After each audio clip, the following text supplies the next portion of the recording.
When the ground trembles and the sky roars with fire, the world leans in. Explosions may shatter windows, but it is fear that tries to shatter the soul. Yet, my friends, remember, storms are not the end of the world.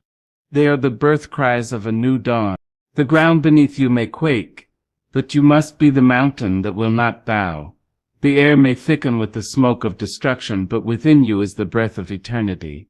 When the noise of explosions shakes the walls around you, you must become the silence that refuses to be broken. For in every age, the storms have sought to bend the tall trees, yet the roots that run deep never surrender. You were not born to crumble under the weight of another's power. You were born to rise in the face of it. A strike on any fortress is more than the breaking of stone. It is the reminder that stone itself is never as strong as the human spirit. When they target the seat of power, when the news rattles with the sound of blasts in Moscow, remember that these moments are not just events.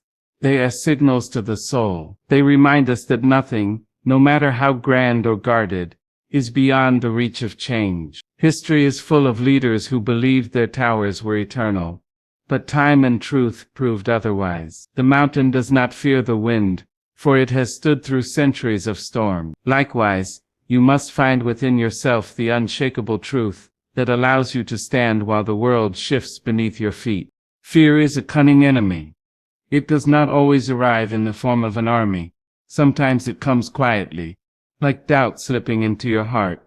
In moments of chaos, fear will whisper that it is safer to hide, to bow, to let the noise dictate your destiny. But you must stand as the mountain stands, not because the storm is small, but because your purpose is greater than your fear. The explosions may shatter glass, but they cannot shatter the resolve that has been forged in the furnace of trials you've already endured. There will be those who run when the tremors begin. There will be those who crumble because they believe their strength is in the safety of walls. But walls can be breached. Courage cannot. And so you, the mountain, must remain. Not in arrogance, but in quiet defiance. Not with clenched fists, but with open eyes that see beyond the smoke to the horizon that is yet to come. Standing tall does not mean you do not feel the quake. It means you refuse to let it define you. It means you acknowledge the fear without surrendering to it.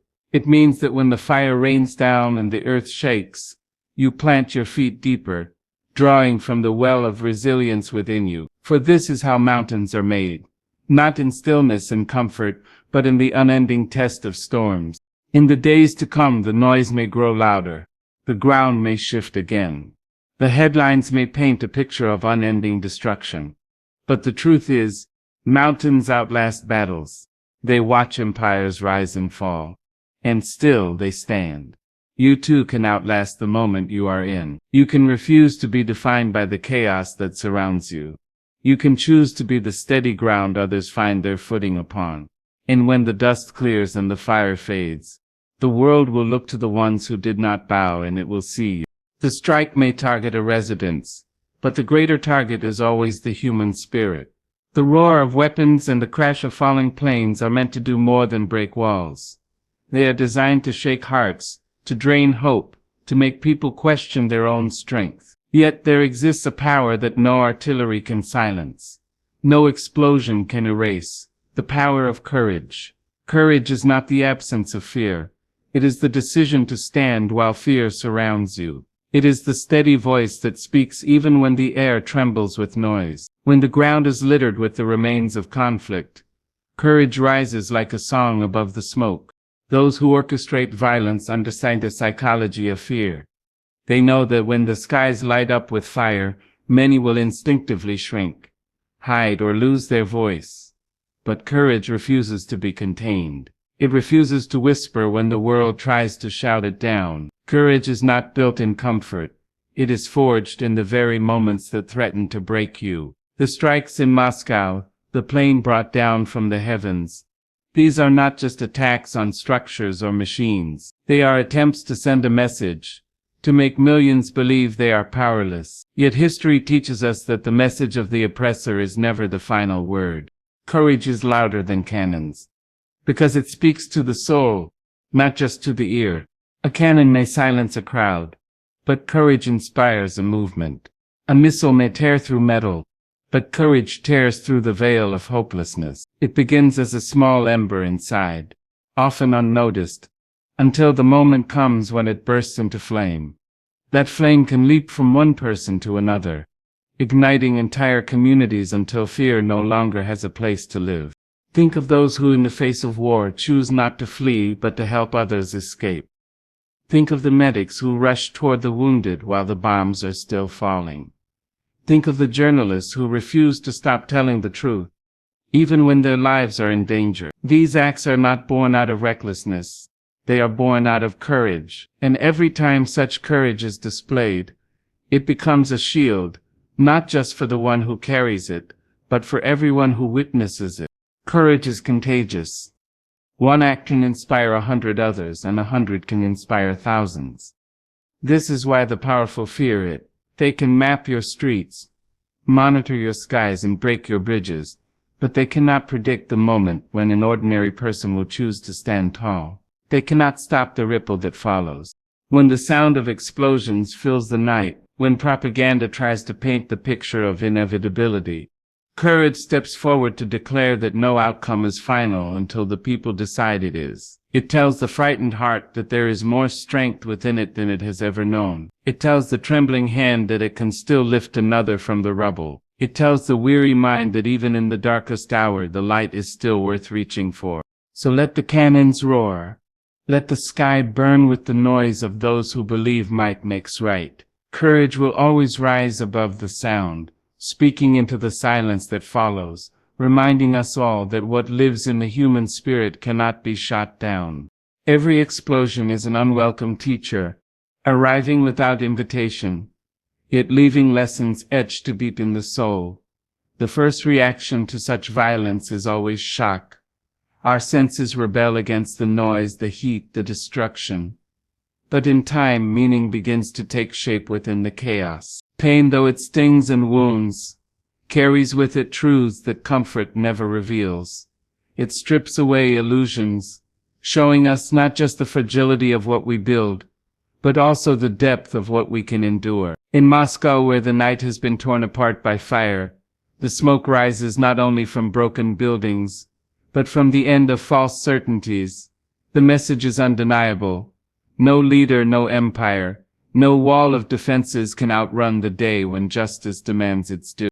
Pain pushes us toward questions we might otherwise avoid. Why do such events happen? What systems allowed them? What choices led to this moment? In its rawness, pain invites reflection. And in reflection, there is the possibility of change. Without discomfort, we would cling to patterns that no longer serve us. Without the sting of loss, we would not see the value of what remains. A strike like this, as terrible as it is, forces a reckoning, not just for those in power, but for every soul touched by its shockwaves. The lessons pain offers are rarely gentle. They arrive as rubble where homes once stood, as silence where voices once laughed. Yet from those absences, new purposes emerge. A city that knows destruction also knows resilience. A people who have walked through fire understand how to rebuild with stronger foundations. The harsh teacher of pain shows us where we are weakest, not to humiliate us but to reveal where our greatest growth must happen. History is full of moments when pain became the turning point. Empires have fallen not because they were attacked but because they failed to learn from the blows they received. The wise understand that wounds can be warnings, signals that something deep within the system or the soul must change. Those who ignore the lesson are doomed to face the same storm again, perhaps fiercer the next time. The fire in Moscow tonight is not only a sign of destruction, it is also a mirror held up to the world. It asks whether we will cling to the same games of power and retaliation, or whether we will finally understand that the cost is too high. Pain can harden hearts, but it can also open them. It can make us bitter, or it can make us brave. Which path we take is the choice that defines the future. In the midst of loss, there is always the temptation to see only the wreckage. But pain's most enduring gift is perspective. When the dust settles, it becomes easier to see what truly matters, what is worth protecting, and what can be let go. Sometimes it takes the sound of walls collapsing for us to hear the truth that was buried inside them. Sometimes it takes the shock of seeing what we thought was untouchable brought low for us to remember that no power is permanent, and no injustice is invincible. So while pain may come uninvited and leave scars that never fade, it also leaves behind the seeds of transformation. Those who survive its fire can choose to plant those seeds, to grow something stronger and wiser from the ashes. And when they do, the very force that tried to break them becomes the reason they rise higher than ever before. In the hours when the sky is lit by fire and the air is thick with dust, it is easy to believe that survival is an individual task, that the only way forward is to shield yourself and run. But the truth is, no single person can weather every storm alone. Unity is the shield that does not rust, the armor that cannot be pierced by the weapons of fear or the shrapnel of despair. When bombs fall in one place, their echoes are felt far beyond the borders of that city. A strike in Moscow is not only Moscow's tragedy, it is a wound that bleeds into the hearts of many, across lands and languages. It is in this shared wound that unity can take root, binding strangers together in the knowledge that their strength is multiplied when it is shared. There is a kind of power that no missile can destroy, the power of human connection. A ruler may command armies and an aggressor may control weapons, but they cannot control the choice people make to stand together. In times of crisis, we discover how deeply intertwined our lives truly are. The bread that feeds you is baked by another's hands. The walls that shelter you are built by another's labor. And in the same way, the courage that steadies you is strengthened by another's presence. Fear thrives in isolation. It wants you to believe that you are alone, that no one will stand with you, that your fight is yours and yours alone. But unity shatters that illusion. When people link arms in the streets, when voices rise in unison against injustice, when neighbors share what little they have with those who have nothing left, the machinery of fear begins to grind to a halt. It cannot function in the presence of collective defiance. Unity is not just about standing together in the easy moments. It is about remaining bound when the noise is deafening and the danger is real. It is about lifting those who have fallen, even when you yourself are tired. It is about speaking up for those who have been silenced, even if your own voice shakes. This is not the unity of slogans or fleeting alliances. This is the unity forged in the heat of shared struggle, a bond that outlasts the crisis itself. History remembers not only the battles fought but the hands held in their aftermath. Cities have been rebuilt because strangers became neighbors and neighbors became family. Movements have been sustained because people understood that their liberation was tied to the liberation of others. And in the face of threats meant to divide, it has always been the refusal to be separated that has carried people through. When the enemy sees unity, they see a wall that cannot be breached, because it is not made of stone, it is made of countless human hearts refusing to let one another fall. And while a single heart can falter under the weight of grief, 1,000 hearts beating together can carry each other forward. That is why unity is feared by those who wield power through division. That is why they try to sow suspicion, mistrust, and anger between people. Because if unity takes hold, their weapons lose their purpose. In the smoke of destruction and the silence after the blasts, there is always a choice to retreat into the shadows of isolation, or to step forward into the light of shared strength. The ones who choose unity become not just survivors of the moment, but the builders of what comes next. They are the living proof that no matter how hard the world tries to tear them apart, some bonds are unbreakable. They can destroy steel, they can scatter stone, they can leave streets empty and cities silent, but there is one thing their hands can never touch: the hope that lives inside the human spirit. Hope is not a fragile candle to be snuffed out by the first gust of wind. It is an ember that clings to life, even in the coldest night, waiting for the moment to burst again into flame. It is the quiet conviction that the present darkness is not forever, that somewhere beyond the smoke there is a sky still blue, a day still waiting to be lived. Hope does not ask permission to exist. It rises uninvited from the ruins, defying every reason to disappear. In the wake of explosions, hope often appears small, almost invisible, like a single flower breaking through cracked concrete. Yet its power is unmatched. Empires have fallen because their enemies carried hope in their hearts, not because they had superior weapons. Armies have stood their ground against impossible odds, because hope whispered to them that their struggle was not in vain. Even the most oppressed have endured for generations because they carried in their souls the belief that change would come, even if they would not live to see it. Hope is stubborn, it survives where logic says it should die. It takes root in the most unlikely places, a smile shared between two strangers in the middle of chaos.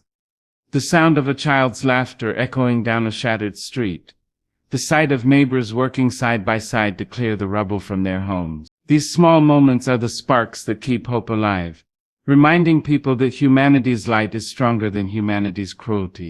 The enemies of hope know its power, which is why they aim not just to break bodies but to break spirits. They understand that a people without hope will not resist for long. That is why propaganda is spread, why fear is amplified, why despair is carefully sown. But hope has a way of outlasting their lies. It listens to no authority except the truth that lives deep in the human soul. It cannot be outlawed, silenced, or killed, because it is carried from person to person like a torch, passing through generations until it finds the one who will set the whole sky on fire. Hope is not the denial of reality. It is the refusal to let reality be the final word. It does not ignore the rubble, it walks through it, carrying bricks in its hands. It does not pretend the wound is healed. It tends to it until it is strong enough to move again. Hope understands the depth of the night, yet it still prepares for the morning. And when the morning comes, it greets it, not with surprise but with the quiet confidence of one who always knew it would arrive. Even now, when the air is heavy with smoke and the ground is littered with fragments of what once was, hope remains. It is in the voices that call for peace in a time of war, in the hands that rebuild without waiting for orders, in the hearts that refuse to be hardened by hatred. And so long as that ember glows in even one soul, there is no power on earth strong enough to claim victory over it. Hope is the final weapon, the one that never runs out, the one that cannot be taken, the one that turns survivors into rebuilders, and rebuilders into visionaries of a world that is yet to come.